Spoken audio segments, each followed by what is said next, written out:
Stem cells ఉన్నాయి, platelets ఉన్నాయి బాడీలో, కానీ ఇక్కడికి వెళ్ళి అది హీల్ చేయట్లేదు. మన బాడీలో రిజర్వాయర్ ఉంటుంది, బోన్ మ్యారో అనే చోట అన్ని చోట్ల ఉంటుంది.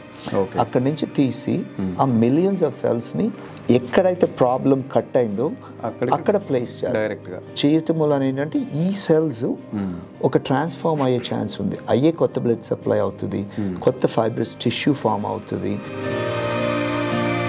స్పోర్ట్స్ పీపుల్, అథ్లీట్స్ వాళ్ళు ఏంటంటే చిన్న ఇంజురీ ఉన్నా వెయిట్ చేయరు, వాళ్ళకి ఇంజెక్ట్ చేయటం అలా మొదలుపెట్టారు. అక్కడ మొదలైంది స్పోర్ట్స్ మెడిసిన్. యూరోప్లో మొదలైంది, యుఎస్లో మొదలైంది ఒక 25 years ago.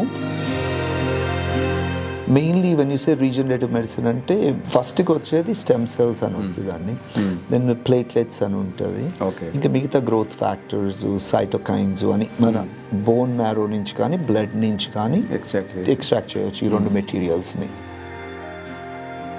ఎక్కడైతే కార్టిలేజ్, టెండన్, లిగమెంట్, బోన్కి మధ్యలో టిష్యూస్ ఉంటాయి, వాటినన్నిటికీ హీల్ చేసే కెపాసిటీ ఉందండి. 10 మందిలో ఇద్దరికి ఆపరేషన్ కావాలండి 100%, ఒక్కళ్ళకి ఇద్దరికి మేబీ పిఆర్పి, కానీ 7-8 మందికి ఇప్పుడు దాకా ట్రీట్మెంట్ లేదు. ఇప్పుడు ఈ regenerative medicine, use of bone marrow aspiration cells with little PRP also ఇది హీల్ చేయవచ్చు. హీల్ చేయటమే కాదు, ఇక్కడి నుంచి నెక్స్ట్ స్టేజ్కి వెళ్ళకుండా ఆపవచ్చు. రీజనరేటివ్ మెడిసిన్ అంటే ఎక్కడైతే మీకు వచ్చారో అక్కడి నుంచి ఇంప్రూవ్మెంట్స్, అంటే దాన్ని హెల్తీ చేయటం, బ్లడ్ సప్లై ఇంక్రీజ్ చేయటం, cartilage growth, whatever tendon growth, whatever improve చేయటం, ఆ కండిషన్ ఇంప్రూవ్ చేయటం, మసిల్ స్ట్రెంగ్త్ పెంచడం, దాన్ని రీజనరేటివ్ మెడిసిన్ అంటారండి. Hello, welcome to 3TV. ఈరోజు మనతో పాటు regenerative medicine specialist doctor Venkatesh Mova garu ఉన్నారు. సార్ నమస్తే సార్, వెల్కమ్ టు 3TV. నమస్కారం అండి. సార్, యాక్చువల్గా రీజనరేటివ్ మెడిసిన్ అనే ఒక విభాగం ఉందని చాలామందికి మన దగ్గర తెలియదు. అసలు రీజనరేటివ్ మెడిసిన్ అంటే ఏంటి, దాని స్పెషాలిటీ ఏంటి సార్?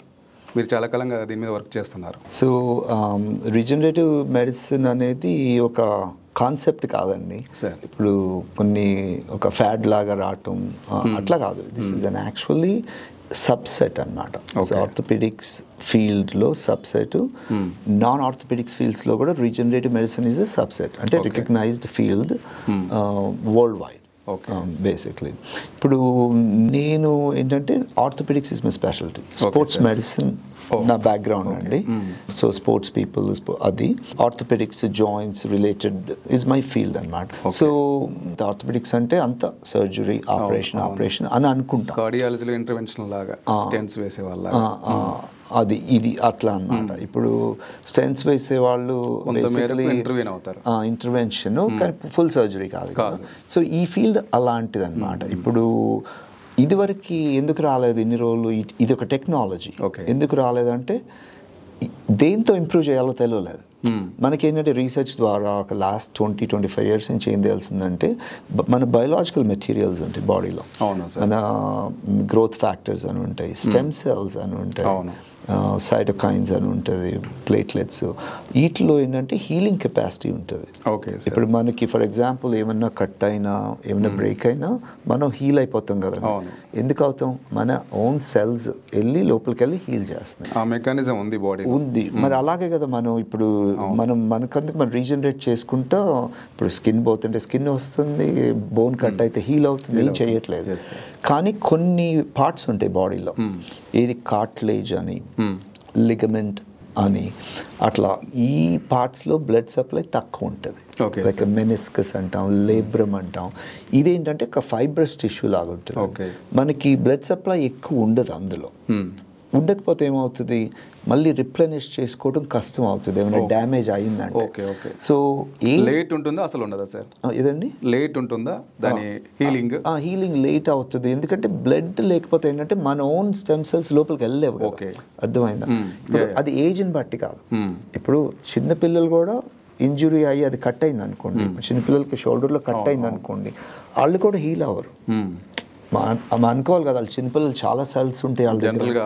ఎందుకంటే ఆ టిష్యూ హీల్ అవ్వదు, ఇప్పుడు బ్లడ్ సప్లై లేకపోవడం వల్ల. అప్పుడు హీల్ అవ్వకపోతే ఏమవుతుంది, ఇంకా పాడవటం మొదలవుతూ ఉంటుంది. దాన్ని ఇప్పుడు బాగు చేయగలగటానికి మన రీసెర్చ్లో మనకి లాస్ట్ 25 years నుంచి తెలిసింది ఏంటంటే, ఓకే మన బాడీ మెటీరియల్ మామూలుగా ఎలా హీల్ చేస్తుందో అక్కడికి వెళ్ళలేకపోతుంది. ఓకే, మనకి స్టెమ్ సెల్స్ ఉన్నాయి, ప్లేట్లెట్స్ ఉన్నాయి బాడీలో, కానీ ఇక్కడికి వెళ్ళి అది హీల్ చేయట్లేదు. అలాంటప్పుడు దీన్ని ఎలా హీల్ చేయాలంటే, ఓకే వేరే టెక్నాలజికల్ మెథడ్ ఏంటంటే దాన్ని ఎక్స్ట్రాక్ట్ చేద్దాం. ఈ అయితే ఎక్కడ రిజర్వాయర్, మన బాడీలో రిజర్వాయర్ ఉంటుంది, బోన్ మ్యారో అనే చోట అన్ని చోట్ల ఉంటుంది. అక్కడి నుంచి తీసి ఆ మిలియన్స్ ఆఫ్ సెల్స్ని ఎక్కడైతే ప్రాబ్లం కట్ అయిందో అక్కడ ప్లేస్ డైరెక్ట్గా చేయటం వల్ల ఏంటంటే ఈ సెల్స్ ఒక ట్రాన్స్ఫార్మ్ అయ్యే ఛాన్స్ ఉంది. అయ్యే కొత్త బ్లడ్ సప్లై అవుతుంది, కొత్త ఫైబ్రస్ టిష్యూ ఫామ్ అవుతుంది. సో కొత్త టిష్యూ ఫామ్ అవుతుంది, అప్పుడు అది హీల్ అవుతుంది. ఓకే, సో ఆ ఛాన్స్ ఉందని మాకు ఒక 20-25 years క్రితం తెలిసింది. అప్పటి నుంచి ఏంటంటే ఇట్లా స్పోర్ట్స్ పీపుల్, అథ్లీట్స్ వాళ్ళు ఏంటంటే చిన్న ఇంజురీ ఉన్నా వెయిట్ చేయరు. చిన్న ఇంజురీ ఉన్నా వాళ్ళు, ఇప్పుడు చిన్న ఇంజురీ ఉన్న bowler, cricketer cannot bowl, side line అవుతారు, వాళ్ళకి ఇంజెక్ట్ చేయటం అలా మొదలు పెట్టాం. అక్కడ మొదలైంది స్పోర్ట్స్ మెడిసిన్. యూరోప్లో మొదలైంది, యుఎస్లో మొదలైంది ఒక 25 years ago. నేను ఒక 20 years నుంచి ఈ ఫీల్డ్లో ఉన్నాను, ఎందుకంటే నాది స్పోర్ట్స్ మెడిసిన్, నా ఫెలోషిప్ అదనమాట. సో అట్లా ఎక్స్పోజర్ వచ్చిందండి. చేయటం వల్ల ఏంటంటే వాళ్ళు అలా 2 monthsలో అది హీల్ అయిపోవటం, ఆపరేషన్తో పని లేకపోవటం, మళ్ళీ వెళ్ళి ఆడుకోవటం అలా తెలిసింది. అప్పుడు ఏంటంటే ఇది బాగా పనిచేస్తుంది. ఇంకా అప్పటి నుంచి రీసెర్చ్ స్టార్ట్ అయింది.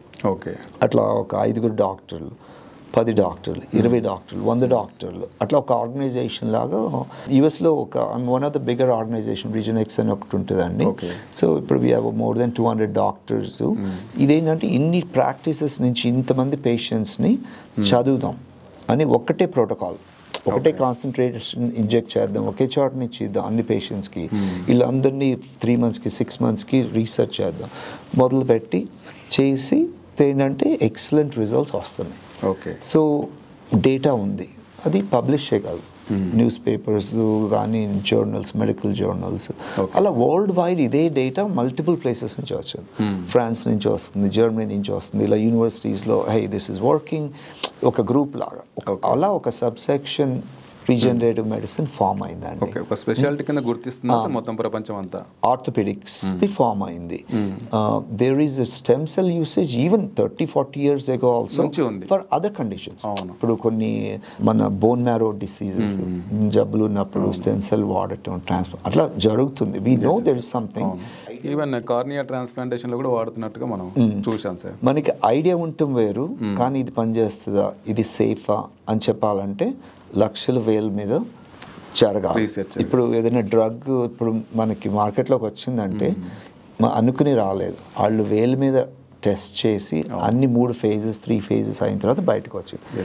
సేమ్ వే ఈ ఫీల్డ్ కూడా అలా ఇన్వెంట్ అయిందండి. ఇన్వెంట్ అయ్యి రీజనరేటివ్ ఆర్థోపెడిక్స్ ఒక 20-25 years నుంచి ఒక మెయిన్ స్ట్రీమ్లోకి వెళ్ళిందనమాట యుఎస్లో. అదే ఫీల్డ్ని, అదే డెవలప్మెంట్ని మనం ఇండియాకి తీసుకొచ్చాం ఒక 10 years ago, ఎగ్జాక్ట్లీ 2015లో. అండ్ సేమ్ ట్రీట్మెంట్స్ ఇక్కడ కూడా, నేను ఇక్కడి నుంచే కదా, సో ఇక్కడ ఎందుకు ఆఫర్ చేయకూడదు అని. So already technology and background of research అంతా ఉంది కదా.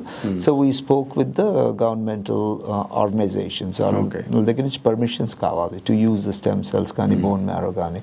వాళ్ళకి మేము ఏం చేస్తున్నాం, మేము ఏం రీసెర్చ్ చేస్తున్నాం, మా ల్యాబ్స్ ఎక్కడ ఉన్నాయి, ఇవన్నీ వాళ్ళకి ఇచ్చి వాళ్ళు పర్మిషన్ తీసుకుని వీ స్టార్టెడ్ దట్. ఓకే, ఏమేమి మెటీరియల్ వాడతారు సార్ రీజనరేటివ్ మెడిసిన్లో జనరల్గా?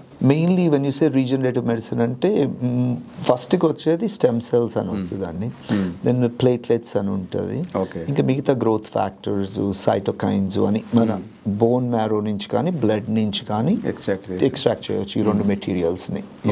వీటితో హీల్ చేయవచ్చు అన్నమాట. Okay sir. సార్ ఇప్పుడు ఆర్థరైటిస్ లాంటి, అంటే మామూలుగా కీళ్ళ నొప్పులు ఉంటాయి, చాలా మంది జాయింట్ పెయిన్స్ ఉంటాయి, ఈ రుమటాయిడ్ ఆర్థరైటిస్ బాగా చూస్తుంటాం. ఇట్లాంటి వాళ్ళకు మనం నయం చేయవచ్చా ఈ రీజనరేటివ్ మెడిసిన్తో? యా డెఫినెట్గా అండి. ఇప్పుడు మెయిన్లీ ఇది వాడేది ఆర్థోపెడిక్స్, రీజనరేటివ్ ఆర్థోపెడిక్స్. ఇంకొక పేరు ఏంటంటే ఇంటర్వెన్షనల్ ఆర్థోపెడిక్స్. ఈ ఫీల్డ్ ఇది ఒక లెజిటిమేట్ ఫీల్డ్. సో అది ఇందాక మనం అన్నట్టు ఇది ఇంటర్వెన్షనల్ కదా. ఇదేంటంటే ఎక్కడైతే జాయింట్ ప్రాబ్లమ్స్ ఉన్నాయో, ఆర్థోపెడిక్ ప్రాబ్లమ్స్, నీ అవ్వచ్చు, షోల్డర్ అవ్వచ్చు, హిప్ అవ్వచ్చు, స్పైన్ అవ్వచ్చు, ఎక్కడైతే కార్టిలేజ్, టెండన్, లిగమెంట్, బోన్కి మధ్యలో టిష్యూస్ ఉంటాయి, వాటినన్నిటికీ హీల్ చేసే కెపాసిటీ ఉందన్నమాట. కానీ అందరికీ హీల్ అవుతుందా, ఎవరికి అవ్వదు అనేది మారుతుంది. ఇప్పుడు మీరు అన్నట్టు రుమటాయిడ్ కానీ ఆస్టియోఆర్థరైటిస్ పేషెంట్స్కి మనం లోపలికి పెట్టి వాటిని హీల్ చేయవచ్చు. కానీ ఏ స్టేజ్లో ఉన్నారు అది ఇంపార్టెంట్. ఏ స్టేజ్ వరకు యూజ్ అవుతుంది సార్ మనకు? ఇప్పుడు రీజనరేటివ్ మెడిసిన్ ఎక్కువ ఎప్పుడు ఏంటంటే చివరి స్టేజ్లో పనిచేయదండి. ఇప్పుడు మీకు కాలు బాగా అరిగిపోయింది అనుకోండి, ఇప్పుడు అంటారు కదండి ఇక్కడ మామూలుగా స్టేజ్ 4 అంటే మా బోన్ మీద బోన్ వచ్చేసి కాలు వంకర తిరిగి ఉందనుకోండి, వాళ్ళకి అసలు అక్కడ బాగు చేయడానికే లేనప్పుడు స్ట్రక్చర్స్ ఇంకేం బాగు చేస్తాం. సో వాళ్ళకి ఏంటంటే ఆపరేషన్, టోటల్ నీ రిప్లేస్మెంట్ ఈజ్ ద బెస్ట్ అనమాట. అది చేయించుకోవాలి, వాళ్ళు తప్పదు. కొంతమందికి ఏంటంటే అన్ఫార్చునేట్లీ అది అవసరం అవుతుంది, కాకపోతే వాళ్ళకి చాలా మెడికల్ ప్రాబ్లమ్స్ ఉంటాయి. అంటే వాళ్ళకి షుగర్ ప్రాబ్లమ్స్ కానీ, డయాబెటిక్ కానీ, హార్ట్ ప్రాబ్లమ్స్ ఉన్నాయి అనుకోండి, వాళ్ళు సర్జరీ తట్టుకోలేరు, వాళ్ళు సఫర్ అవుతారు పాపం. అలాంటి వాళ్ళు కూడా చేయించుకోవచ్చు. కానీ వాళ్ళకి ఏంటంటే తెలుసు నాకు ఎక్సలెంట్ రిజల్ట్స్ రావు, ఒక 50% ఇంప్రూవ్ అయినా నేను చాలు అని కూడా చేయించుకునే వాళ్ళు ఉంటారు. ఎందుకంటే ఇది ఆపరేషన్ కాదు, ఈ స్టెమ్ సెల్ ప్రొసీజర్స్, రీజనరేటివ్ కాబట్టి వాళ్ళు అది ఓర్చుకోగలరు. కానీ వాళ్ళకి తెలుసు నాకు 80% రాదు, 90% రాదు, ఒక 50% వచ్చినా నేను ఇంట్లో అలా చేయించుకునే వాళ్ళు కూడా ఉంటారు. అదేంటంటే పేషెంట్ చాయిస్. మనం చెప్పి బాగా అవుతుంది అని చెప్పకూడదు, ఎందుకంటే ఇది ఎంత అవుతుందో అంతే చెప్పాలి మన రీసెర్చ్ని బట్టి. అంతే కదండి. ఇప్పుడు 1000 మంది చేయించుకున్నారండి, 1000లో దీస్ ఆర్ ద స్టడీస్. మీకు ఇంత రాదండి మీ కండిషన్లో, మీకు ఆపరేషన్ బెటర్ అండి అని చెప్తాం. కొంతమంది అయినా వద్దండి అంటే సరే మీ ఇష్టం, ఎందుకంటే నష్టం లేదు, మనం ఏమి హాని చేయట్లేదు పేషెంట్కి, అట్లా చేయించుకుని కొంతమంది ఉంటారు. ఎక్కువ మంది ఆపరేషన్కి వెళ్తే బెటర్ అనమాట ఆ స్టేజ్లో. ఇప్పుడు ఆపరేషన్ ముందు మనము అసలు రీజనరేటివ్ మెడిసిన్ వాడకుండా వదిలేస్తుంటారు చాలా మంది.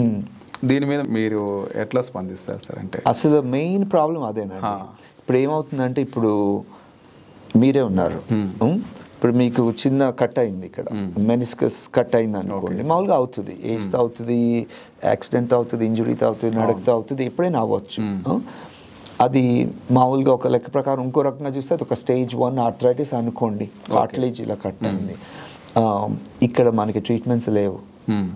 మీరు అలాగే ఫిజికల్ థెరపీ చేయటం, ఎక్సర్సైజ్ చేయటం, లేదంటే వాకింగ్ మానేయటం, బయటకు వెళ్ళటం మానేయటం, లైఫ్ స్టైల్ మానేస్తారు.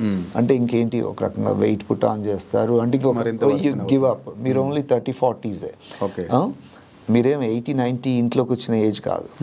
మరి వాటికి ట్రీట్మెంట్ లేదు కదా. అంటే మనకి ఇండియాలో ఉందంత సర్జరీ, నాన్ సర్జరీ లేదు.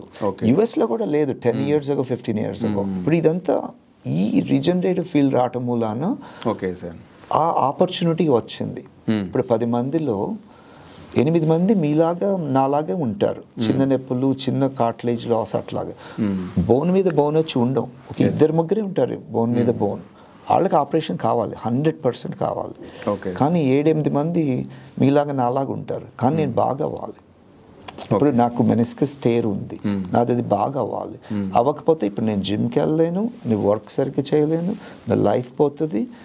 ఇలాగే ఉంటే ఇది స్టేజ్ 2కి వెళ్తుంది, స్టేజ్ 3కి వెళ్తుంది, స్టేజ్ 4 వెళ్ళి నేను ఆపరేషన్ చేసుకోవాలి. అప్పుడు ఆపరేషన్ చేసుకున్న నా లైఫ్ నాకు మళ్ళీ వెనక్కి రాదు, ఈ 10 ఏళ్ళు పోయినట్టే కదా. సో ఆ ట్రీట్మెంట్స్ లేవు, ఆ ఇంటర్వెన్షనల్ ఆర్థోపెడిక్ ట్రీట్మెంట్ ఇండియాలో ఆ కాన్సెప్ట్ ఇప్పుడు దాకా లేదండి. ఇప్పుడు వస్తుంది. ఎందుకు లేదంటే మనకి దీన్ని గుర్తిస్తున్నారా సర్జన్స్ మరి? అంటే దీన్ని ముందు వాడొచ్చు కొంతకాలం పాటు అన్నది చాలా మంది కొట్టిపారేస్తున్నారు. ఇప్పుడు సర్జన్స్ కూడా ఇప్పుడు పిఆర్పీలు, మనం హైదరాబాద్లో ఎక్కువ పిఆర్పీలు ఎవరు చేస్తారండి? ఆర్థోపెడిక్ సర్జన్సే చేస్తారు. వేరే వాళ్ళు చేస్తున్నారు, పెయిన్ మేనేజ్మెంట్ వాళ్ళు కూడా. బట్ ఎక్కువ శాతం చూసుకుంటే ఇండియాలో వాళ్ళు ఎందుకు చేస్తున్నారు, పనికి వస్తుంది కాబట్టి. ఏది 4th స్టేజ్లో ఉన్న వాళ్ళకి కాదు, మొదటి స్టేజ్ కానీ, లేకపోతే టెండినైటిస్ అని, ఇన్ఫ్లమేషన్ అని, టెంపరీ కోసం చేస్తున్నారు. బాగా అరిగిపోతే ఆపరేషన్ చేస్తారు. సో గుర్తిస్తారు, కానీ ఆల్వేస్ ఇప్పుడు స్టేజ్ 2 స్టేజ్ 3 ఉంది. ఇప్పుడు మెనిస్కసే కట్ అయింది మీకు. ఓకే. సర్జికల్ ఒపీనియన్ ఏంటంటే దాన్ని కట్ చేసి స్కోప్ అని ఒక సర్జరీ కూడా ఉంటుంది. కానీ ఇప్పుడు మీరు రీసెర్చ్ అంతా చూస్తే ఈ మెజారిటీ స్కోప్ చేసి కట్ చేస్తే మళ్ళీ ఇంకొక సర్జరీ అవసరం అవుతుంది మీకు. ఎందుకంటే ఇప్పుడు ఆ కుషన్ మనకు కావాలి, దాన్ని మీరు కట్ చేశారు స్కోప్ చేసి, నొప్పి తగ్గుతుంది ఒక 2 ఏళ్ళు, కానీ మీకు కుషనే పోయింది కదా. ఓకే. ఇప్పుడు అలాగే కుషన్ అలాగే ఉంచి దాన్ని మనం రీజనరేట్ చేస్తే కుషన్ అలా ఉంటుంది. అలా ఉంటే ఇంక ఇది స్టేజ్కి వెళ్ళదు కదా, స్టేజ్ 3కి వెళ్ళదు, 4కి వెళ్ళదు, ఈ లైఫ్ నార్మల్ అవుతుంది. దాన్ని కొంచెం యాక్సెప్టెన్స్ చాలామంది ఇప్పుడు పేషెంట్ మంచితనం, ఫీల్డ్ క్రెడిబిలిటీ చూసే డాక్టర్లు అందరూ అప్రిషియేట్ చేస్తారండి. కాకపోతే అందరూ చేయలేకపోవచ్చు, ఎందుకంటే వాళ్ళ స్పెషాలిటీ ఇది కాదు, వాళ్ళ స్పెషాలిటీ సర్జరీ. అర్థమైందా? సో ఇప్పుడు అటు ఇటు ఉన్నప్పుడు సర్జరీకి అవును, బట్ ఈ స్పెషలిస్ట్ ఇప్పుడు నన్ను సర్జరీ చేయమంటే నేను చేయలేను, నాకు రాదు ఎలా చేయాలో. కానీ నాకు ఇంటర్వెన్షనల్ ఆర్థోపెడిక్ చేయమంటే అది నా స్పెషాలిటీ, సో నేను చేయగలను. సో దాంట్లో క్వశ్చన్ నేను ఆన్సర్ చేయగలను, సర్జరీలో నేను ఆన్సర్ చేయలేను. సో ఇప్పుడు సర్జన్ ఇది పనిచేయదు అంటే ఆయనకి ఏమి నాలెడ్జ్ ఉంది? ఒక రీసెర్చ్ అన్నా చేశారా దీని మీద, ఒక స్టడీ అన్నా చేస్తే పని చేయలేదు అంటే ఆయన మాట్లాడవచ్చు ఇది పని చేయదాన్ని. ఓకే, అర్థమైందా? ఇప్పుడు నేను ఎందుకు మాట్లాడుతానంటే మేము హండ్రెడ్స్ ఆఫ్ స్టడీస్ పబ్లిష్ చేసాం, so I can safely talk about it. నా ఫీల్డ్ వరకు నేను చెప్పగలను. సో అది పని చేయదు అని ఎవరన్నా అన్నా కూడా ఒక రకంగా కరెక్ట్. ఓకే, లేట్ స్టేజ్లో పనిచేయదు, ఎర్లీ స్టేజ్లో పనిచేస్తుంది. అది కూడా ఏది పనిచేస్తుంది? పిఆర్పి అనేది పనిచేయదు. అసలు పిఆర్పి ఒక్క ఎర్లీ స్టేజ్లో పనిచేస్తుంది. మనకి ప్రాబ్లం ఏమైందంటే ఇక్కడ చాలామంది పిఆర్పి అని పేరు చెప్పి ఏ స్టేజ్కైనా మేము ట్రీట్ చేస్తాం, ఏ కండిషన్కైనా ట్రీట్ చేస్తాం అని ఫాల్స్గా పబ్లిసిటీ, ఫాల్స్ హోప్స్ పేషెంట్స్కి ఇవ్వటం జరుగుతుంది అన్నమాట. దాని మూలాన పేషెంట్స్కి ఏది కరెక్టు, ఎవరు కరెక్టు తెలియట్లేదు వాళ్ళకి. సో అది డాక్టర్లుగా చాలా మోసం చేస్తున్నట్టు మనం. ఇప్పుడు మా బాధ్యత ఏంటంటే ఇప్పుడు నేనేం చెప్పగలను, నా ఫీల్డ్లో నేను ఎంత ఎక్స్పర్టీజ్, బయట ఏం జరుగుతుందో చెప్పగలను, దాన్ని ప్రూవ్ చేయగలను. ఓకే, మీకు చెప్తాను, మీకు ఇది ఉందండి, ఇప్పుడు మీరు స్టెమ్ సెల్ చేయించుకోవచ్చు మీ నీలో, దీని మూలాన ఇదండి బెనిఫిట్స్ అంటారు. సరే మీరు నా దగ్గర వింటారు, మీరు ఒక సర్జన్ దగ్గరికి వెళ్తారు, సర్జన్ అంటారు స్టెమ్ సెల్ చేసుకొని లేదంటే ఆపరేషన్ చేస్తాను అంటారు. మీకు 2 ఒపీనియన్స్ వచ్చినాయి, మీరు డెసిషన్ తీసుకుని చేయించుకుంటారు. అది మా బాధ్యత, అంతే కదా. ఇప్పుడు మీరు స్టేజ్ 4 ఆర్థరైటిస్ నా దగ్గరకు వచ్చారు, నేను స్టెమ్ సెల్ చేస్తానండి మీకు అయిపోతుంది, మీకు ఏం అక్కర్లేదు అని చెప్తే నేను తప్పు కదా? తప్పే కాదు, నేను మీకు మోసం చేస్తున్నట్టే కదా, మీకు సరైన ఇన్ఫర్మేషన్ ఇవ్వట్లేదు. సో అది జరగకూడదండి, అది జరుగుతుంది అన్ఫార్చునేట్లీ. మా బాధ్యత ఏంటంటే పర్టికులర్లీ కొత్త ఫీల్డ్ ఇది, కొత్త ఫీల్డ్ అంటే ఎక్కువ మందికి తెలియనప్పుడు ఏంటంటే ఇట్లా పిచ్చి పిచ్చిగా మాట్లాడేయటం, పేషెంట్స్ని కన్ఫ్యూజ్ చేయటం జరుగుతుంది. మామూలుగా ఎవరన్నా ఏమన్నా క్లెయిమ్ చేసినప్పుడు మెడికల్గా కూర్చొని డిబేట్, ప్రూఫ్ అన్నీ చూపించాలి, పబ్లికేషన్స్, లిటరేచరు అన్నీ చూపించి మాట్లాడాలి. అది లేనప్పుడు చాలా తప్పు అన్నమాట. నా ఉద్దేశం ప్రకారం ఇలా జరుగుతుంది అంటే కుదరదు. ఎవిడెన్స్, సబ్స్టాన్షియేటెడ్ డేటా కావాలన్నమాట. అది చూపించినప్పుడే దాని మీద క్లెయిమ్ చేయమనండి. బట్ మనకు తెలిసిన డేటా, ఇన్ని 20-25 years of data world wide జరిగేది ఏంటంటే పిఆర్పి అనేది ఏంటంటే మైల్డ్ కండిషన్స్ అండి. చిన్న సయాటికా కానీ, టెండినైటిస్ కానీ, ఇన్ఫ్లమేషన్ కానీ, కాల్ బెనెక్టమ్ కానీ, ఈ లిగమెంట్స్ ఉంటాయి, లిగమెంట్స్ స్ప్రెయిన్ అవ్వటం కానీ వాటికి పనిచేస్తుంది. అంతేగాని ఇట్లా మెనిస్కస్ కట్ అవటం, కార్టిలేజ్ పోవటం, ఏసిఎల్ లిగమెంట్ టేర్ అవటం, ఈ లేబ్రమ్ కట్ అవటం, రొటేటర్ కఫ్ కట్ అయినప్పుడు పిఆర్పికి రోల్ లేదండి. ఎందుకంటే ఇంత లిటరేచర్లో ఏం చెప్తుందంటే కార్టిలేజ్ని గ్రో చేయటం అనేది లేదు, ఎక్కడ పబ్లిష్ అవ్వలేదు. ఇప్పుడు వీళ్ళు మాట్లాడే పిఆర్పితో స్టెమ్ సెల్స్కి ఆ ఎవిడెన్స్ ఉంది. ఇప్పుడు most of the world literature research cartilage regeneration, tendon ligament గ్రోత్కి చాలా పబ్లికేషన్స్ ఉన్నాయి, చాలా పేషెంట్ రికార్డ్స్ ఉన్నాయి, డేటా ఉందన్నమాట. సో అది దాటితే బాగా అరిగిపోయిన వాళ్ళకి నీ రిప్లేస్మెంట్ ఈజ్ ఇంపార్టెంట్. దానికి ట్రెమెండస్ డేటా ఉంది. బాగా సక్సెస్ అవుతాయి, ఫెయిల్యూర్ రేట్స్ తక్కువ ఉంటాయి, కాకపోతే రిస్క్స్ ఉంటాయి. సర్జరీకి రిస్క్స్ ఉంటాయి, దీనికి రిస్క్స్ తక్కువ ఉంటాయి ఆర్ ఉండవు. సో అట్లా ఎవరికి ఏది కావాలో 10 మందిలో ఇద్దరికి ఆపరేషన్ కావాలండి 100%. ఒకళ్ళకి ఇద్దరికి మేబీ పిఆర్పి. కానీ 7-8 మందికి ఇప్పుడు దాకా ట్రీట్మెంట్ లేదు. ఇప్పుడు ఈ regenerative medicine, use of bone marrow aspiration cells with the little PRP also ఇది హీల్ చేయవచ్చు. హీల్ చేయటమే కాదు, ఇక్కడి నుంచి నెక్స్ట్ స్టేజ్కి వెళ్ళకుండా ఆపవచ్చు. అది ఓకే. యాక్చువల్ మీరు ఇందాక చెప్తుంటే ఒక ఇదేంటి సార్ అంటే 2 ఎక్స్ట్రీమ్స్ ఉన్నాయి మన దగ్గర. ఒకటి పిఆర్పి చేసేవాళ్ళు ముఖ్యంగా దీనివల్ల ఇంకా ఆపరేషన్ అవసరం పడదు అన్నట్టుగా ఒక స్వీపింగ్ క్లెయిమ్ చేస్తున్నారు ఒక సైడ్. రెండో సైడ్ ఏమో సర్జన్స్, ముఖ్యంగా ఆర్థోపెడిక్ సర్జన్స్ అసలు ఆ ఇంజెక్షన్లే పని చేయవని చెప్పి ఇంకొక స్వీపింగ్. కాబట్టి 2 ఎక్స్ట్రీమ్స్ ఉన్నాయి. అదే స్టడీ అంటే మీరు స్టడీ చేశారు కాబట్టి రీజనరేటివ్ మెడిసిన్ మీద మీరు ఒక ఎక్స్పర్ట్గా ఈ రెండింటి మధ్య బ్యాలెన్స్ చేయాలంటే ఏం చేయొచ్చు మనం? అంటే ఎక్కడ ఇది అవసరం అవుతుంది, ఎక్కడ అది అవసరం అవుతుంది అనేది ఒకటి క్లియర్ కట్ ఐడియా ఇస్తే బెటర్ ఏమో పీపుల్కి. అంటే ఇప్పుడు ఒక రకంగా 2 స్వీపింగ్ స్టేట్మెంట్స్ అంటే ఫాల్స్. అంటే అది వేరే కమ్యూనిటీస్లో జరిగింది అనుకోండి. ఇది నేను యూఎస్లో ప్రాక్టీస్ చేస్తాను కదా, అక్కడ కానీ లైక్ ఈ అదర్ కమ్యూనిటీస్లో చాలా అప్రోర్ ఉంటుంది. ఎందుకంటే ఇప్పుడు డాక్టర్గా మనం ఫ్యాక్ట్స్ లేని చెప్పకూడదు.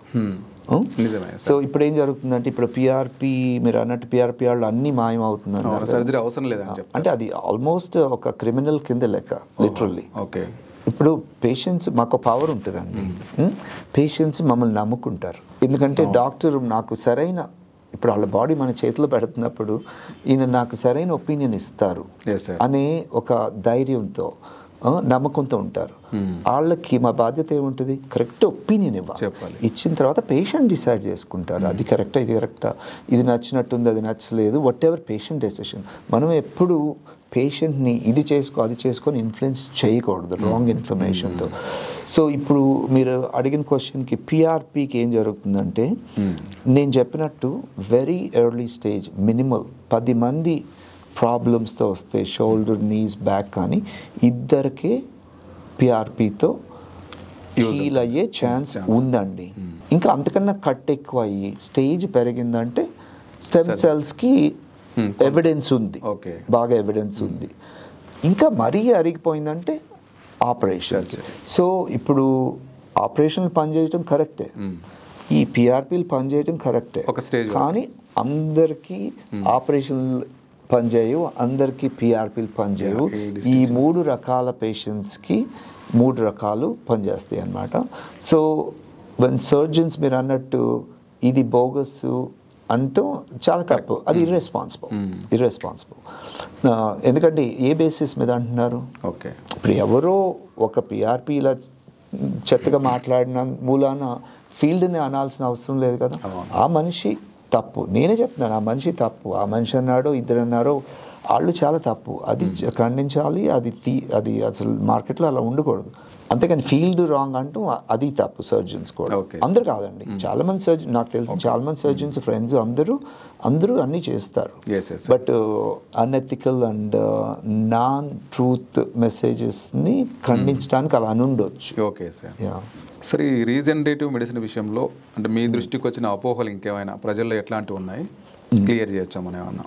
చాలా ఉంటాయండి, ఎందుకంటే ఇది కొత్త ఫీల్డ్ కదా, చాలా ఉంటాయి. ప్లస్ చాలా ఇంటారు కూడా. ఇప్పుడు ఇట్లా మీరు అన్నట్టు వాళ్ళు ఇలా అన్నారండి, అది పనిచేయదు, ఇది అట్లా చాలా ఉంటాయి. అందుకని మేజర్గా కనిపించే ఒక ట్రెండ్ ఏముంటాయి సార్? అంటే కొంతమంది ఏంటంటే భయపడతాం ఒకటి ఉంటుంది. ఏంటంటే ఇది ఇప్పుడు మీ సెల్స్ వాడుతున్నాం కదండి, దీని మూలాన ఏమైనా క్యాన్సర్ ఏమైనా వస్తుందా, ట్యూమర్ వస్తుందా అని ఒక భయం ఉంటుంది. అది మనం ఏం చెప్తామంటే ఇది మన ఓన్ బాడీ. అంటే ఇప్పుడు నా బాడీలోకి నా సెల్స్ వెళ్తున్నాయి కాబట్టి రిస్క్ ఉండదు, ఎందుకంటే ఐ ఆల్రెడీ హ్యావ్ దెమ్. మనం ఎక్స్టర్నల్ సోర్స్ నుంచి తీయట్లా, ఎంబ్రియో నుంచో అదర్ పర్సన్ నుంచో, అలా కొన్ని కంట్రీస్లో ఉంటుందండి అదర్ సోర్సెస్ నుంచి. అదేంటంటే రిస్క్, అంటే మనకి తెలియదు. ఇప్పుడు వేరే వాళ్ళది మన బాడీలో పనిచేస్తుందని తెలియదు, మనది మన బాడీలో పనిచేస్తుందని మనకు తెలుసు, రిస్క్ ఉండదు. అదొకటి. మళ్ళీ ఇంకొకటి ఏంటంటే ఇలాగే ఇది పని చేస్తుందా, సక్సెస్ రేట్స్ ఎలా ఉంటాయి, అందరికి పనిచేస్తుందా అన్నట్టు ఉంటుంది. దానికి ఏంటంటే సక్సెస్ రేట్ ఎలా ఉంటుందంటే దేనికైనా ఏ ప్రొసీజర్ మెడిసిన్లో అయినా కూడా మన కండిషన్ని బట్టి ఉంటుందండి. ఇది మెడిసిన్ కాదు కదా. ఇప్పుడు మెడిసిన్ అనుకోండి, ఇప్పుడు మీరు వేసుకుని నేను వేసుకుని అందరికి ఒక రకంగా పనిచేయవచ్చు అట్లా. ఇదేంటంటే మీ కండిషన్.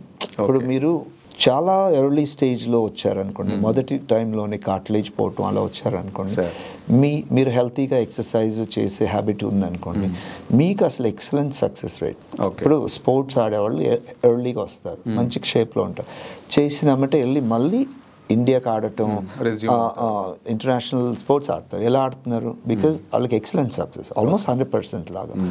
అదే కొంచెం బాగా అరిగిపోయి వచ్చారనుకోండి, వాళ్ళు ఏంటంటే సక్సెస్ రేట్ ఎలా ఉంటుందంటే వాళ్ళకి నార్మల్ లైఫ్ బాగా చేసుకోగలరు, అంతేగాని ఇదివరకు లాగా పరిగెత్తటాలు చేయలేకపోవచ్చు. బట్ కానీ వాళ్ళకి కావాల్సింది అదే, వాళ్ళకి అది సక్సెస్.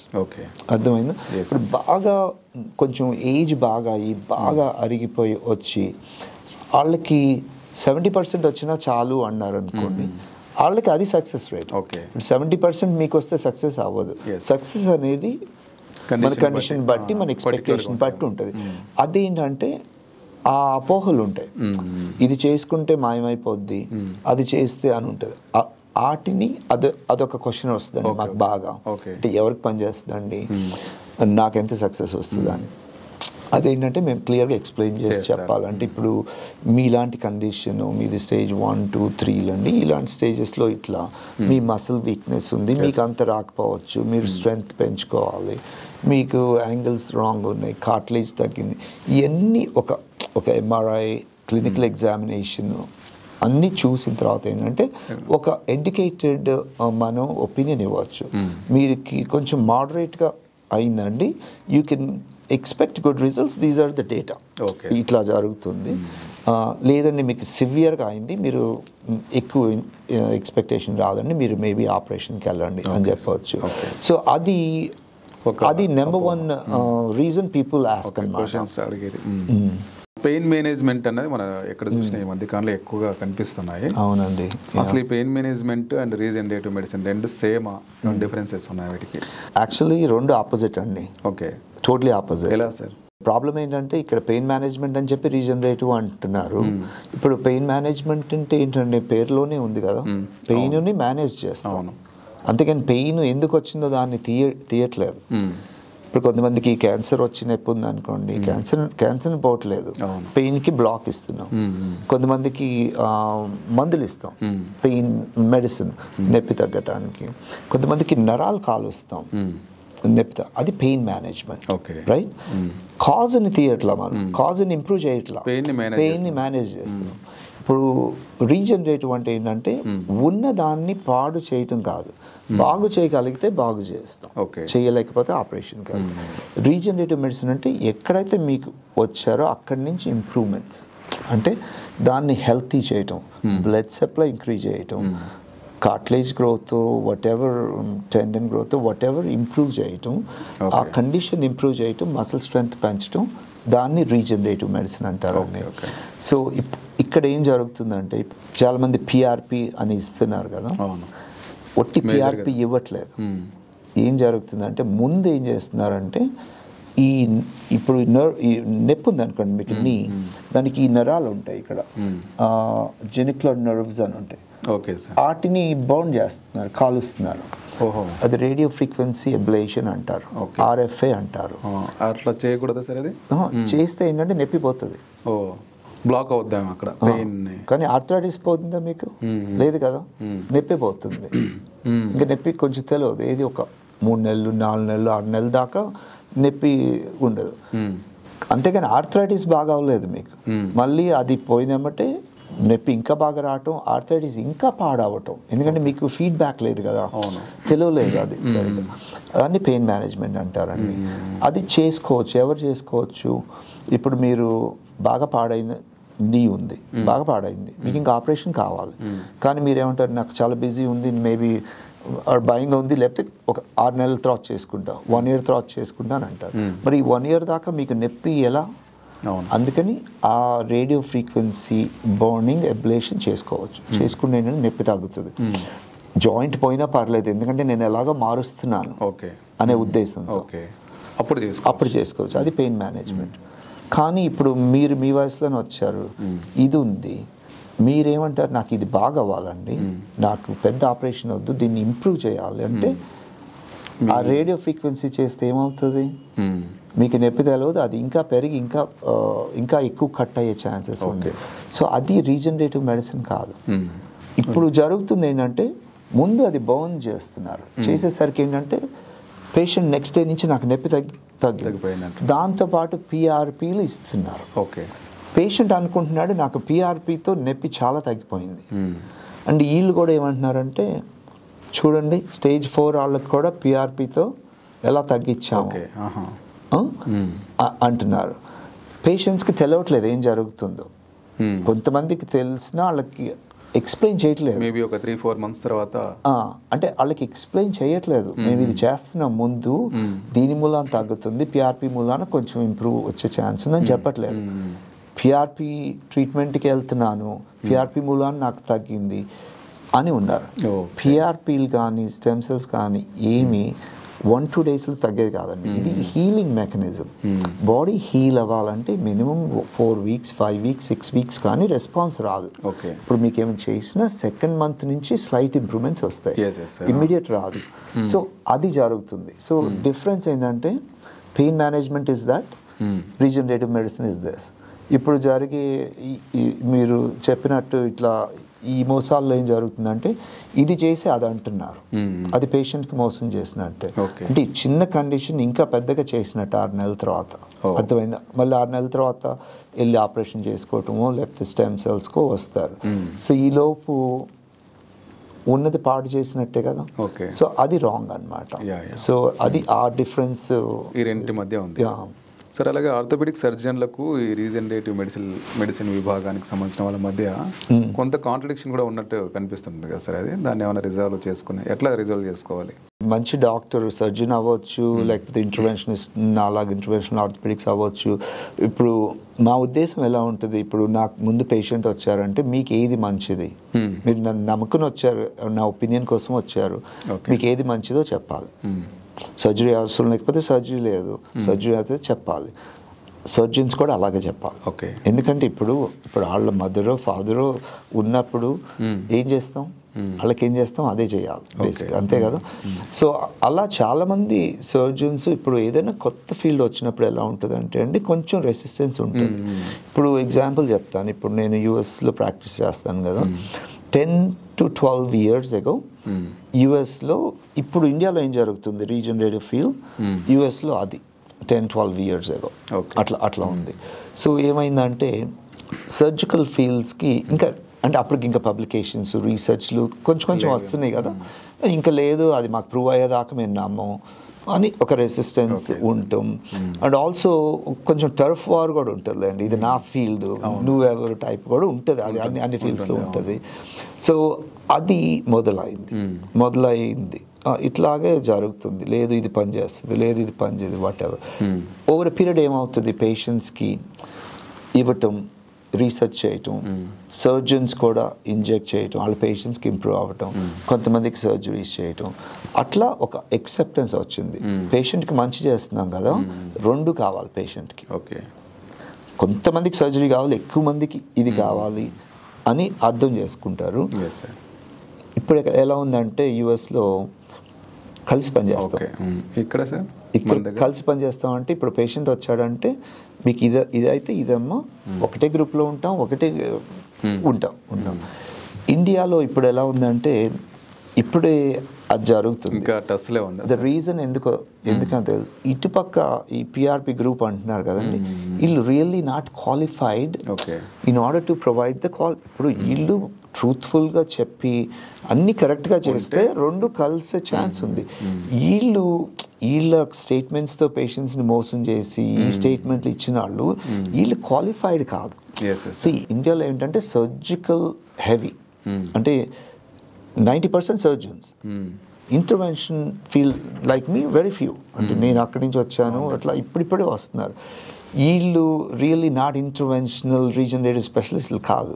ఇప్పుడు అలాగాని మనలాగా ఉంటే ఏంటంటే కలిసి పనిచేయవచ్చు. ఇప్పుడు ఆల్మోస్ట్ కలిసి పనిచేస్తున్నాయి. ఇప్పుడు మాకు పనికిరాని patients that we cannot do చేయని పేషెంట్స్ని సర్జన్ దగ్గరికి వెళ్తాం.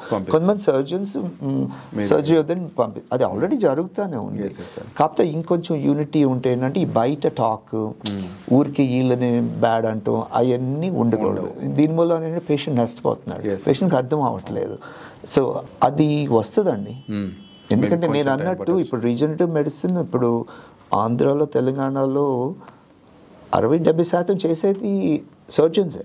ఇప్పుడు పిఆర్పి ఇంజెక్షన్లు ఇప్పుడు చిన్న ఊళ్ళల్లో ఇక్కడ హైదరాబాద్ కార్పొరేట్ హాస్పిటల్స్ అన్నిట్లో అయినా వాళ్ళే చేస్తారు.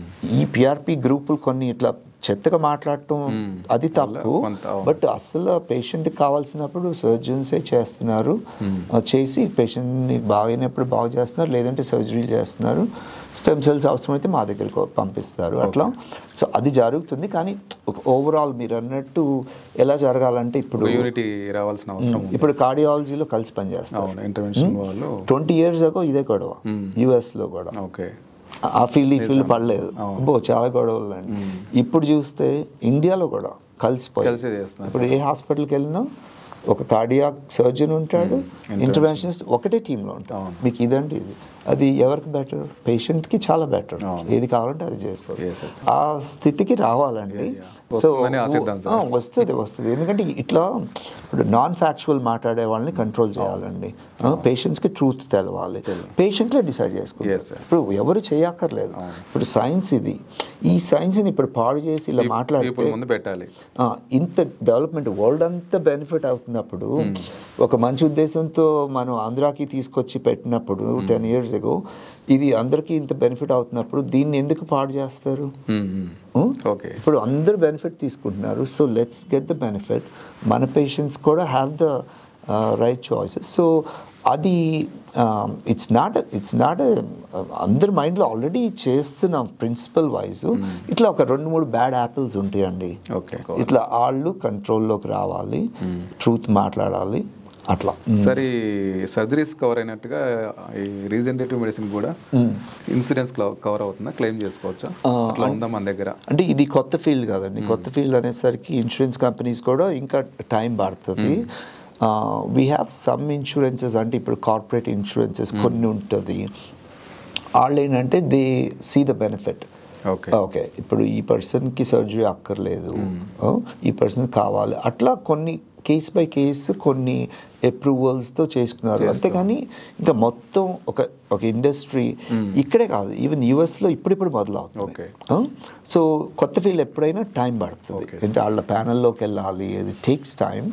సో వీ హోప్ యుఎస్లో కార్పొరేట్స్ చాలా వచ్చేసినాయి. ఇప్పుడు కార్పొరేట్ కంపెనీస్ అన్నీ వి సీ ద బెనిఫిట్. ఎందుకంటే పేషెంట్ ఎమ్మటే వర్క్ వచ్చేస్తున్నాడు, వాళ్ళకి వర్క్ లోడ్ తగ్గుతుంది, డౌన్ టైం ఉండట్లేదు సర్జరీ లేకపోవటం వలన, అట్లా ప్రొడక్టివిటీ పెరుగుతుంది. సో వాళ్ళు ఆల్రెడీ చేస్తున్నారు. ఇక్కడ ఏంటంటే ఇంకా టైం పడుతుందండి. బట్ మేమేంటంటే డేటా ప్రజెంట్ చేస్తూనే ఉన్నాం. ఇప్పుడు ఇండియన్ గవర్నమెంట్కి చేసినట్టు ఇన్సూరెన్స్ కంపెనీస్కి ఇస్తూనే ఉన్నాం. So hope it will come. వస్తే అందరికి ట్రెమెండస్ బెనిఫిట్ అయిపోతుంది. సార్, ఫైనల్గా ఈ రీజనరేటివ్ మెడిసిన్ ప్రాక్టీస్ చేయడానికి ఏమైనా అనుమతులు అవసరమా, లేకపోతే ఎవరైనా చేయవచ్చా ప్రాక్టీస్ చేయడం అనేది? ఏంటి దీని ప్రొసీజర్ ఏంటి సార్? ఎవరైనా ఎలా చేస్తారండి? ఇప్పుడు జనరల్గా చాలా మందికి ఉన్న డౌట్ ఇది. ఇప్పుడు మీరు కార్డియాలజిస్ట్ దగ్గరికి వెళ్ళి నీ మార్చమంటే మార్చలేరు కదా. సేమ్ థింగ్ ఇప్పుడు నీ సర్జన్ వచ్చి ఇప్పుడు నేను చేసే సెల్ ప్రొసీజర్ చేయమంటే చేయలేడు. నన్ను అడిగితే నేను నీ సర్జరీ చేయలేను.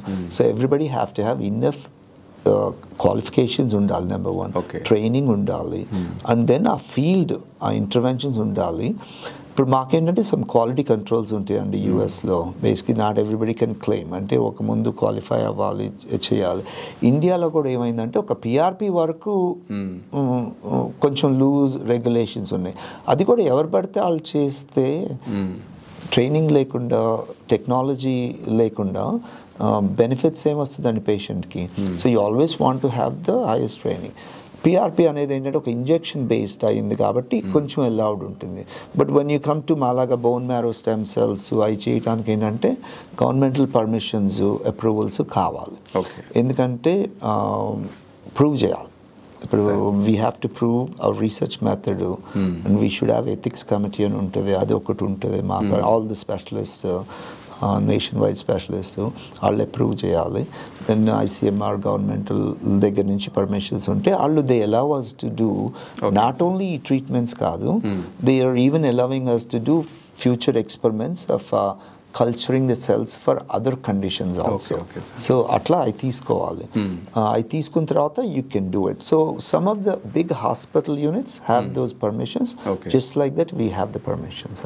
అదే అండి, యాక్చువల్గా ఇప్పుడు కండిషన్ ఎట్లా ఉందంటే ముఖ్యంగా పెయిన్స్ సంబంధించి, నీ పెయిన్స్ సంబంధించి ఒకవైపు ఏమో పెయిన్ మేనేజ్మెంట్ పేరు మీద సర్జరీ అక్కర్లేదు, దేనైనా మనం క్లియర్ చేస్తామని చెప్తున్నారు. ఇంకొక వైపు ఏమో సర్జన్స్ అసలు ఆ ఇంజెక్షన్సే పనికిరావన్న ఒక రకమైన కన్ఫ్యూజన్ ఒకటి క్రియేట్ అవుతుంది. ఈ నేపథ్యంలో రీజనరేటివ్ మెడిసిన్ అనే ఒక స్పెషాలిటీ ఉంది. అందులో మనం లిగమెంట్స్ని ఒక స్థాయి వరకు, లేకపోతే అక్కడ ఉన్న పెయిన్ని ఒక స్థాయి వరకు నయం చేయొచ్చు. అది పేషెంట్ని బట్టి, ఆ పరిస్థితిని బట్టి ఉంటుందని చెప్తున్నారు regenerative medicine specialist doctor Venkatesh Mova garu. Sir మా స్టూడియోకి వచ్చి ఇన్ని విషయాలు చెప్పినందుకు thank you so much sir. Thanks అండి. Thanks for nice questions basically. Thank you sir. Thanks అండి.